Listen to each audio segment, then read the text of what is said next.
Good afternoon, everyone. Thank you for spending your valuable time with the Adapt 2030 channel. Christmas is cancelled. UK, well, mostly across Europe. 6 in 10 British factories going under mean out of business. Ireland not immune either. Businesses struggling with price hikes.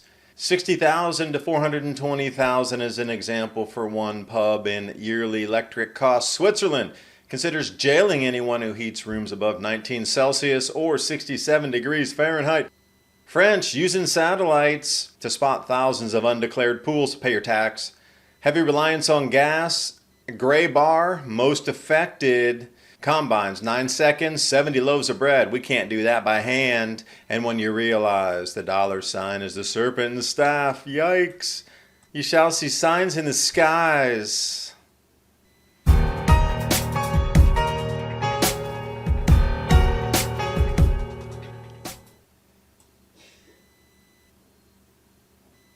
Starting us off with a sobering picture. And ask yourself, if you had one chance, could you leave with all your worldly belongings in one car? One trip to take everything, and that is all you could take. Because many of us are going to face these choices as our world changes. America's next for the shutdown of electricity, economy, and agriculture. It's Europe first. Scenes like this, people fleeing, is another chapter in history we are repeating at the moment. So I'm going to bring you over here to which countries will be affected first. Europe's heavy reliance on gas. So the gray bar is where you're looking here for gas, only natural gas. But if you combine the yellow, which would be oil, and looking at the number one position, Belarus would be most affected. But they do have tight relations with different suppliers in the region. Let's just jump to Italy. Using candles now, because they cannot afford electric prices, at the minimum 5 times higher. So I'm wondering when candle factories cease or when the candles run out in Italy. A couple weeks? A couple months? Not sure. And what prices will those candles be at the end of this winter? UK taking that number 4 position. So the more they're reliant on gas and oil, the more the economy is going to contract, because the higher these prices are going to stratospheric, mesospheric levels. We're going up to the thermosphere in some of these levels. Forget the stratosphere. Yo, stratosphere way down there. But Ireland, Lithuania, Croatia, Latvia, Ukraine, Slovakia, Germany, and Greece collapse inbound. Let's look at it in a different way. Infographics. This comes off Al Jazeera. If we just do an overall total of all 27 countries in the EU bloc, gas, oil, 65% of all the energy needed to power business. And I do believe this is the winter of collapse. How do you take away that much energy and remove that much viability from an economy and expect it to function? That video I did a little bit earlier today talking about all means of production and supply chain are going to be nationalized under some EU objective in a War Powers Act without a war happening, to try to smooth out and put price caps on every possible mechanism for business, to try to at least have some business moving forward without a full total collapse to zero. This has never worked in history, so I don't know why they're planning to try it once again. Have you ever wondered why we age? Not just because of years passing, but why do we visibly age? A big factor is a protein called collagen, or should I say the lack of it. Many studies have discovered that our collagen levels decrease 10% every decade. Think of collagen as the glue that holds us together. The less you have, the more visible your signs of aging may be. After years of searching, the closest thing we have to the fountain of youth is called collagen. And it helps rejuvenate your skin from the inside out by supplying it with 5 specific types of collagen your body desperately needs. By boosting your collagen intake, you'll help restore your skin's elasticity while reducing the appearance of wrinkles. Try it risk-free for 60 days by going to healthwithadapt2030.com or click on the link in the description box below. Time sensitive. Enter your details. They'll deliver it right to your doorstep in a few days. And now on with the video. And when you already have Christmas being canceled across the UK, the big Christmas switch off, lights, displays are already being foretold of anywhere across the UK. No lights are allowed for Christmas. Grinch, not inbound, Grinch already here. You'll be fined if you turn on your Christmas lights. So the impact of price hikes, 15 million British households are going to pay an additional $1,000 or £800 extra, but this has already gone well above that to some doubling of prices already. Astounding what's happening at a lightning pace. It's hard to even keep up. That's the whole thing. That's really the mind bender about all this information.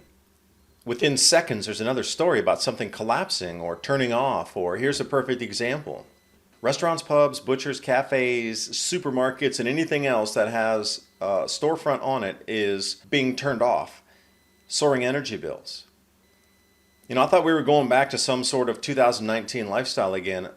At least that was the sell. And now we're seeing basic, whatever was left of business can't even operate any longer. This is out of the Daily Mail. Tom Carriage. He's a celebrity chef just like Jamie Oliver. So one of the pubs that he operates, just one, the electrical cost is jumping from £60,000 a year, and you got to realize it's a business, to £420,000 a year. That's a 7x increase. And then if you look at some of the bullet points, another smaller pub, countryside pub if you will, £5,000 per electric, up to $30,000. That's a 6x increase. And that's just going to be the monthly bill. That is insane. Nobody can afford this. And then if you're looking at factories, how many have closed because they can't afford? Nobody can afford to operate anymore. And if we go up to Wexford in Ireland, 12,000 euros spent for 80 days. And look at the jump in that, a minimum 3x. And that is Cappuccino's, a small little coffee shop. This is hitting every possible microcosm of business, from the small mom and pops, coffee shops, to major manufacturers and smelters at the aluminum and steel levels. If we don't have steel, we don't have farm equipment. And if we don't have these chemical factories operating, we don't have ammonia to create fertilizers. The base level of operation of a society needs the base material inputs, and this is all turning off in 1 week. This is the most amazing thing that you try to wrap your head around here. It's all happening in the first week of September. These prices were spiking back at the end of August. But it really didn't have the effect. You know, these businesses thought they could get bailouts, they could deal with it, they could try to raise prices to the consumer later on. And this tidal wave of, you know, prices of 10 times higher, 14 times higher, some places in Germany 18 times higher on the electric, has shuttered the entire continent. Now this is not going to stay there. This is going to spill over everywhere that there are futures markets, commodities markets, derivatives markets, and stock pricing can't go forward with these companies. So how do the markets operate when you can't even value a company anymore? Because they're stuck at locked-in price caps from this EU initiative. Everything you know in finance just stopped. So if it was a complete collapse, they could bring in central bank digital currencies, personal allocation carbon credits. You need to go to this level of complete destruction before you can usher in the next system. In case in point here, I've been following this story for several weeks. I was talking to one of my contacts in Cyprus who was saying, you know, they're starting to idle some of the smelters because the electrical costs are getting too high. And these are when I started pulling some of these charts back to 23rd or so of August, and look at the prices.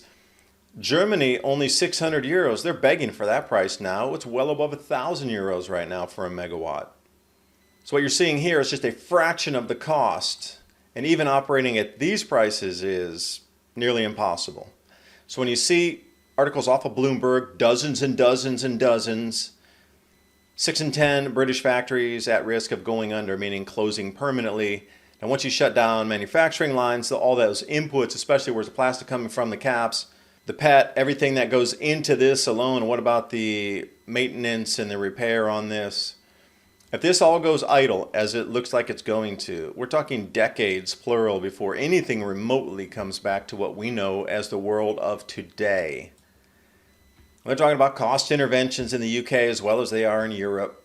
But you can't cap prices because it never worked. And you can't cap prices on energy bills because energy firms will just say, nope, we don't want to generate.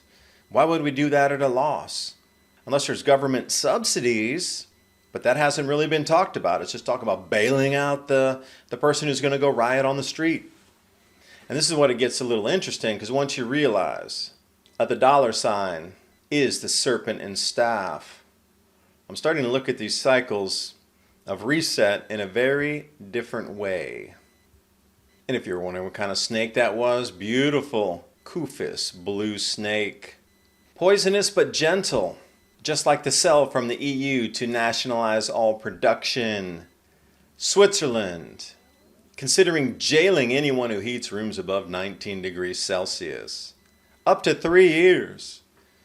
This also, if they do a spot check on your home and you've been cooking and your room goes above 19°C because you've had your stove on and cooking, and they measure that, that will be a fine indeed. They're going to be doing spot checks around homes. Now, I'm not sure how lawful that is to just barge in and start sticking thermometers all over the place to check. That shows you the state we're in. Check out the use of satellites across France, using AI to spot thousands of undeclared pools. Satellites have found over 20,000 unreported swimming pools.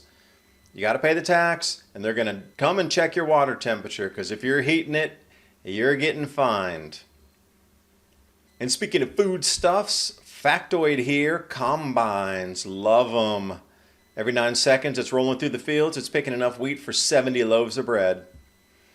Unfortunately, these farm machines all need steel, and the tines and discs are breaking routinely during planting season. Seeders as well. What's going to happen when these start locking up and combine, there's no repairing parts for it because we don't have the base metals, our food stops. What about the tires on there? You think that rubber's going to continue to be manufactured? And you could just go down the list of things that could go wrong with a piece of farm equipment that needs to be repaired.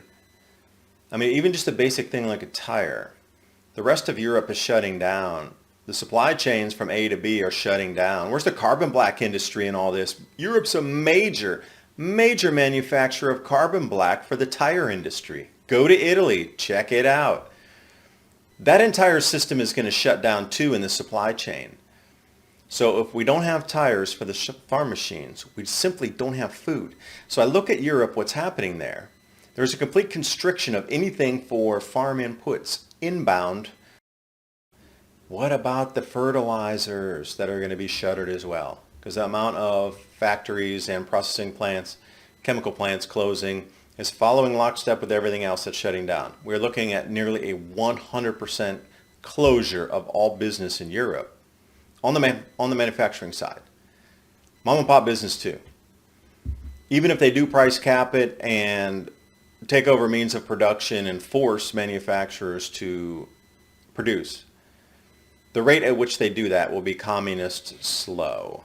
Nobody's going to do it. It'll be under duress, and watch everybody try to wiggle out of it.